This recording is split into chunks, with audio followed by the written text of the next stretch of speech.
வணக்கம் இந்தியா. இன்றைய தினம் நமது சந்தைகளில் ஒரு ஷார்ப் செல் ஆஃப், அதுவும் மதியானம் வந்தது. அதாவது ட்ரம்ப்பு தூங்கிட்டு பாதி நேரத்தில் எழுந்து எதையோ சொல்லியிருக்காரு. ஸோ அது சொன்ன உடனே இந்த ட்ரம்ப்பினுடைய அந்த interim agreement with Iran to end அப்படிங்கிற மாதிரி ஒரு கதையை விட்ட உடனே இமீடியட்டாக மார்க்கெட்டில் மறுபடியும் ஃபர்தராக எஸ்கலேட்டிங் டென்ஷன் ஆரம்பிச்சிருச்சுன்னு சொல்லலாம். அதனால் க்ரூட் ஆயில் ப்ரைஸஸும் ஏறினது. வீக் குளோபல் கியூஸ், அதனால் ஹெவி செல்லிங் அக்ராஸ் செக்டார்ஸ். அதனால் மார்க்கெட் சென்டிமெண்ட் என்னாச்சு, ஸோ வீக் ஆகிட்டு, ஸோ மக்கள் ப்ராஃபிட் புக்கிங்கில் ஒரு வீழ்ச்சியை இன்றைக்கு தழுவினதுன்னு சொல்லலாம். ஸோ மெயினாக further escalation in the region. So Nifty கிட்டத்தட்ட 500 புள்ளிகளுக்கு மேலே குறைந்து 23,894 முடிவடைந்தது. பெஞ்ச் மார்க் இன்னைக்கு ஓப்பன்டு ஒரு 139 பாயிண்ட் லோவராக தான் ஓப்பன் ஆச்சு. ஒரு ரிமைன் அண்டர் ப்ரெஷர் இந்த throughout the trading session இருந்ததுன்னு சொல்லலாம். ஸோ இண்டெக்ஸ் ஒரு ட்ரேட் அரௌண்ட் 24,250 லெவல் அந்த after opening the decline, but further slipping வீழ்ச்சி க்ளோசிங்கில் தான் பார்க்க முடிஞ்சது. இன்னைக்கு intraday low 23,805.20, finally settled at 23,894.90 முடிவடைந்திருக்கிறது. So biggest single day intraday fall March 19 அப்புறம் இதுதான் நடந்திருக்குன்னு சொல்லலாம். ஸோ அதுமாரி வாலட்டிலிட்டி இண்டெக்ஸ் பார்த்தோன்னா அதுவும் இன்னைக்கு ஃபியர் காஜ் ஜம்ப்டு மோர் தென் 26%. So above 14 mark.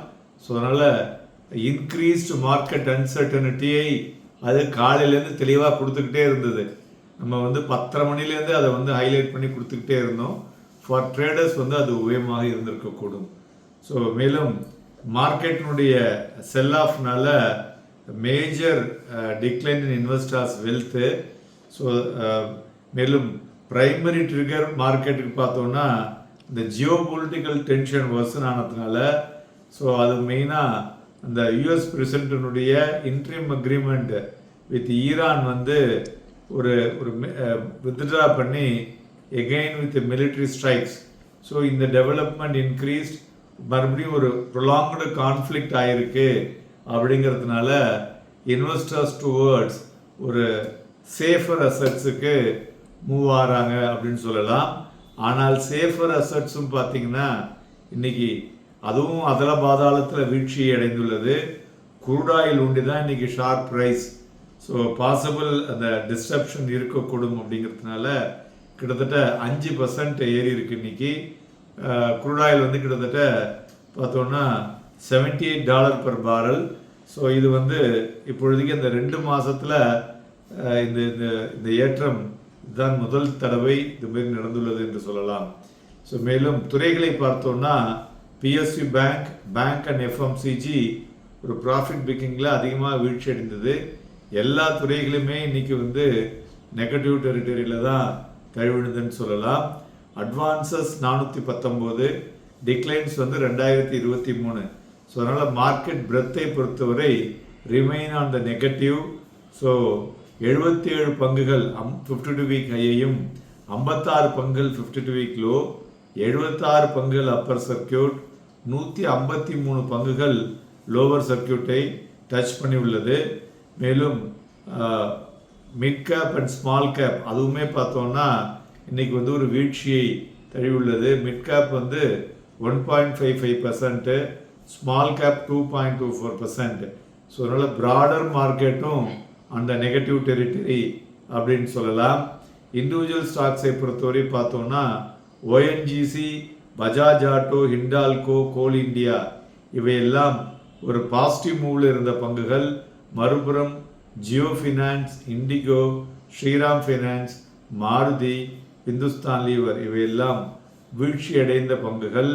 மேலும் இன்றைய தினம் நைக்காவுடைய ஷேர் ப்ரைஸ் 0.87% ஏறி இருக்கு. ஃப்ரெஷ் 52 வீக் ஐ இன்னைக்கு டச் பண்ணியிருக்கு.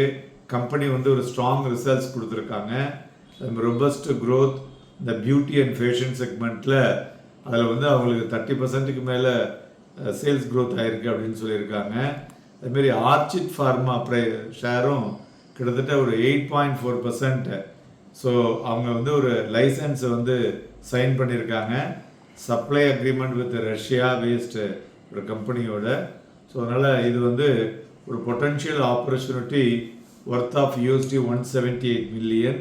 அதனால் அதுவும் ஏறி இருக்குன்னு சொல்லலாம். மேலும் இன்றைய தினம் தங்கம் பார்த்தோன்னா $1761 குறைந்து 1,43,000, வெள்ளி $6,567 குறைந்து 2,24,000, குருடாயில் $331 ஏறி 7,036 வணிகமாகி கொண்டிருக்கிறது. பிளாக் டீலை பொறுத்தவரை பார்த்தோம்னா Kalyan jewellery Nifty future above average கிட்டத்தட்ட 67 லட்சத்துக்கு மேலே இன்றைக்கி வால்யூம். ஸோ அதுமாரி பேங்க் நிஃப்டி ஃபியூச்சரும் எபோவ் ஆவரேஜ் 15 லட்சத்துக்கு மேலே நடந்திருக்கு. நிஃப்டியை பொறுத்தவரை அடுத்த 2 ஸ்ட்ராங் சப்போர்ட்டு 23,836 தென் 23,784.95, 23,836 மற்றும் 23,784.95. இந்த ரெண்டுத்தையும் உடஞ்சா அதுலேருந்து ஒரு 400 புள்ளிகள் வரை இறங்கக்கூடிய வாய்ப்புகள் இருக்கக்கூடும். ஸோ இப்போ ஸ்ட்ராங் ரெசிஸ்டன்ஸ்னாக்க 24,025 இருந்து கொண்டிருக்கிறது. நாளை தினமும் நமது சந்தைகளில் வாலட்டிலிட்டி மிகுந்து காணப்படும். எல்லாமே வந்து ஈவென்ட் பேஸ்டு ஆக்டிவிட்டி தான் அடுத்த 2 நாட்கள் இருக்கக்கூடும் என்று எதிர்பார்க்கலாம். ஸோ வாங்கி விற்பதற்கும் விற்று வாங்குவதற்கும் ஏதுவாக இருக்கக்கூடும். Happy and profitable day.